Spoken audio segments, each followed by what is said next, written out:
Hi, this is State Senator Mark Huizenga. I'm outside the Grand Rapids Art Museum here in downtown Grand Rapids. For over 100 years, the Art Museum has been connecting people through art, creativity, and design, while inspiring West Michigan to be a vibrant and imaginative community.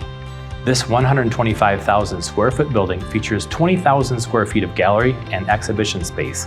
Inside the museum, it has a permanent collection of over 6,000 works of art that range from paintings, sculptures, drawings, photograph, design, and modern art craft. Join me as I tour today and learn more about this creative institution.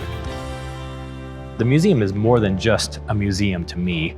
It's a place that connects people and gives you a chance to not only showcase and get people to learn about art, but it's a gathering place really for the community. You bet. I'm so glad you kind of have been able to experience that part of it. One of the things that even just happened last night, we had a fashion show, Conscious Clothing, which is a really fascinating and wonderful brand here in Grand Rapids, had a fashion show and discussion about their work, while we were also having a reception for some of the folks who love our exhibitions last night. So a lot of things happening, but then this weekend we'll have 2 weddings. Sure. So, wow. It's I hadn't heard about place. that. A wedding, what a great idea. Weddings are a big thing. The current exhibition is called Brick by Brick, and it's a collaboration with local brick builders. There's an incredible community of Lego builders in West Michigan. So they, this is the second year now, have created these kind of wonderfully interesting, mind-blowing artworks, and then we get to play with them and allow our community to also build. We like kind of giving you minimal restraints for creative pushing the boundaries. And you can see against the wall here, this is what visitors have left behind. They love this. I mean, some of these things are extraordinary, like the wavy tree over here made by one of our visitors. Well, I think art museums, people think of it as a place to just go and look, but don't touch. And this is not only to touch, this is touch and being engaged. Oh yeah, so, yeah, it's very different. So much of what we put on view in the major collection galleries is from the 20th and 21st centuries, but we do have exhibitions coming up that are from the 19th century as well as even the Renaissance. And we try and show in these galleries how far back our collection goes. So we have works here from the medieval and early modern period. If you turn around, you'll see a lot of these prized gems from our collection that show the breadth of our history, not just the recent past, but our distant past that we can still connect with.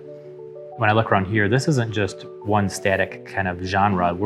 There's a lot of texture, there's sculpture, there's a lot of different things here. And I think that's one of the things I want people to know about is like the art museum is more than that. So when we see sculpture hanging on the walls and it looks like a painting from here, but looks like it's got a lot of texture to it. Really interesting things going on here that kind of pulls your mind to say, like, the art museum is not just what you might think of as from a textbook, perhaps. Absolutely. And I think especially in West Michigan, we're going to focus on the things that have come from the collectors of this community. So we have some incredible religious art because that is important to this community. Art that tells parables and stories. We also have an incredible furniture and design collection. So you're always going to see something that ties back to the history of this community. Okay, the final space we really want you to see is around the corner over here. I've never been in this part. Yeah, so this part is awesome. So what you see in here is our Creative Learning Center.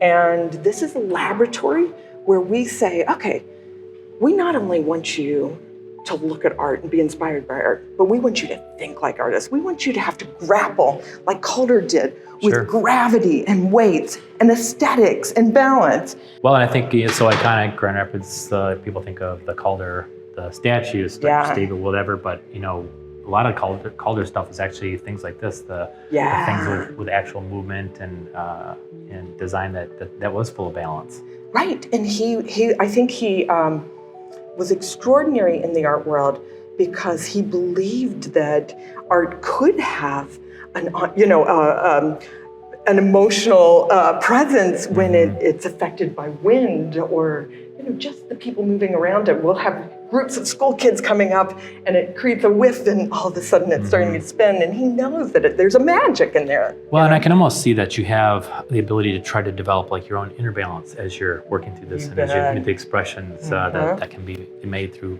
objects like this. Is this just open to the public that they can come in and all the do time. this? Yeah. This is amazing. I've never heard of this before. It's so cool. I'm glad we can showcase it a little even bit. around the room, you can see, because we've got, no matter what the exhibitions are, this will be changing. But you can see right now, we have folks who love to come in and are creating fabric designs for the models over here. Or we even have an activity where you can use tape and create these really, really delightfully fun window mounts over there. But you can also learn a little bit about how our eyes work and how we create color by putting two colors together. So yeah, lots of fun. Great. Well, thanks for showing us today about what a community art museum really means, that it's not just Grand Rapids, it's the broader West Michigan community. Yeah. And especially we see these exhibits that come in from out of town, that people from other parts of the country come to see this here, and what a gem we have right here in Grand Rapids with the Grand Rapids Art Museum. Thank you for coming here. You I bet. appreciate it.